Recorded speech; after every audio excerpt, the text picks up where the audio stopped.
कभी कभी लगता है ना कि हम ही सबसे होशियार हैं। खैर, आज की हमारी कहानी एक ऐसे ही दूध वाले की है जो बिल्कुल यही सोचता था। उसके पास अमीर बनने का एक बड़ा ही कह सकते हैं चालाक प्लान था, लेकिन एक सीधे साधे किसान ने अपनी सूझबूझ से पूरी बाजी ही पलट दी। तो चलिए सुनते हैं ये मज़ेदार किस्सा कि कैसे कभी कभी ज़्यादा होशियारी भी भारी पड़ जाती है। तो कहानी का नाम है हरियापुर का ईमानदार दूध वाला। अब ये नाम सुनने में जितना सीधा लगता है, कहानी उतनी ही दिलचस्प है। देखते हैं इस छोटे से गांव में क्या राज छिपे हैं।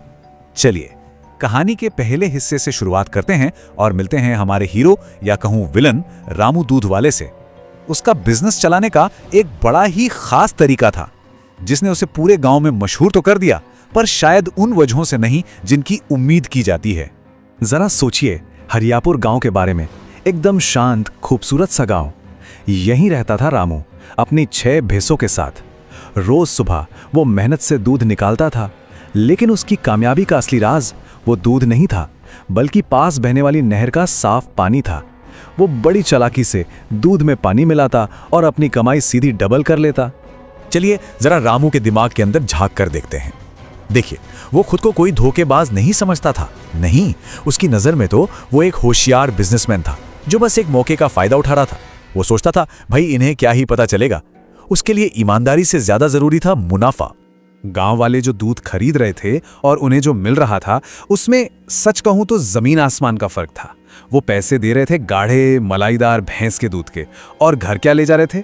पतला पानी जैसा एक घोल। मतलब हर गिलास में एक धोखा परोसा जा रहा था।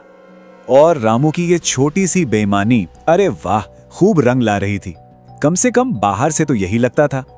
उसका घर जल्दी ही नई नई चीजों से भर गया। एक कलर टीवी आ गया, फिर एक फ्रिज, और तो और एक मोटरसाइकिल भी। बेचारे गांव वालों की नजर में तो रामू मेहनत और कामयाबी की एक जीती जागती मिसाल बन चुका था।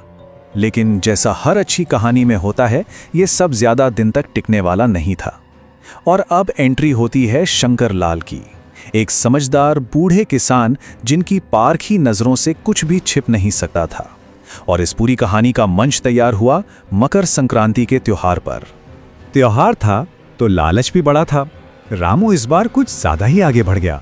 उसने दूध में इतना पानी मिला दिया कि वो दूध कम और पानी ज्यादा लग रहा था। और किस्मत देखिए, उस दिन उसका ग्राहक कोई और नहीं बल्कि शंकर लाल ही थे। जब शंकर लाल के घर पर उस दूध से खीर बनाने की कोशिश हुई तो नतीजा एक मजाक बन गया। खीर की जगह बना एक मीठा पानी जैसा घोल। अब शंकर लाल सीधे लड़ाई झगड़े में यकीन नहीं रखते थे।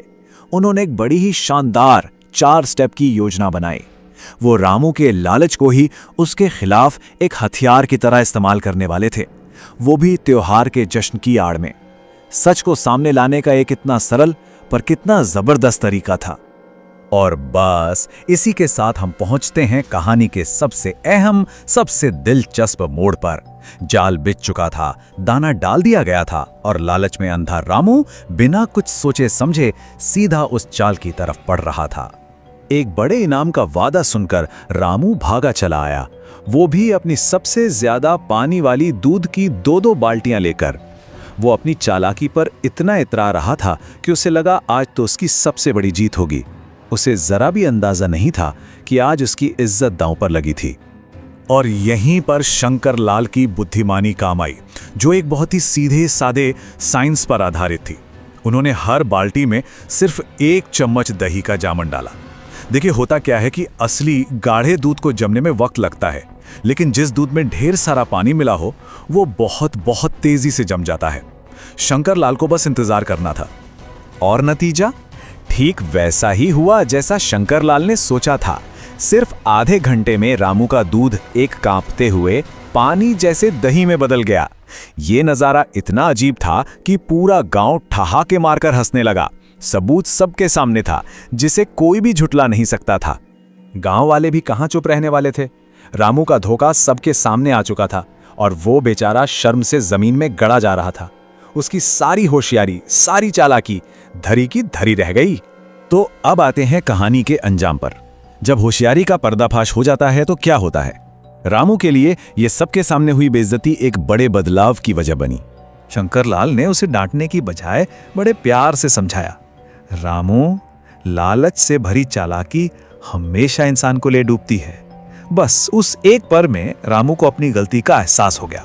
उसने दिल से अपने सभी गांव वालों से माफी मांगी। और कमाल की बात तो यह है कि जब रामू ने ईमानदारी से काम करना शुरू किया तो उसका धंधा पहले से कहीं ज्यादा अच्छा चलने लगा। शुद्ध दूध बेचकर जो भरोसा उसने कमाया वो पानी मिलाकर कमाए गए चंद सिक्कों से कई ज्यादा कीमती था। उसकी बिक्री बढ़ गई और गांव में उसकी इज्जत भी। और जानते हैं, ये किस्सा हरियापुर में कहावत बन गया, एक ऐसी कहानी जो एक पीढ़ी से दूसरी पीढ़ी को सुनाई जाने लगी। अब जब भी कोई ज्यादा होशियार बनने की कोशिश करता तो गांव के बड़ा बुजुर्ग कहते, जरा रामू दूध वाले को याद कर लेना। और इस तरह एक छोटे से गांव की ये सीधी साधी कहानी हमें एक बहुत गहरे सवाल पर सोचने के लिए छोड़ जाती है। हम एक ऐसी दुनिया में रहते हैं जहां अक्सर शॉर्टकट और जल्दी मिली कामयाबी को सराहा जाता है, लेकिन जैसा रामू ने सीखा, धोखे का रास्ता अक्सर बहुत कच्चा और कमजोर होता है। तो शायद सबसे बड़ी चालाकी यही है कि ईमानदारी का लंबा और भरोसेमंद रास्ता चुना जाए।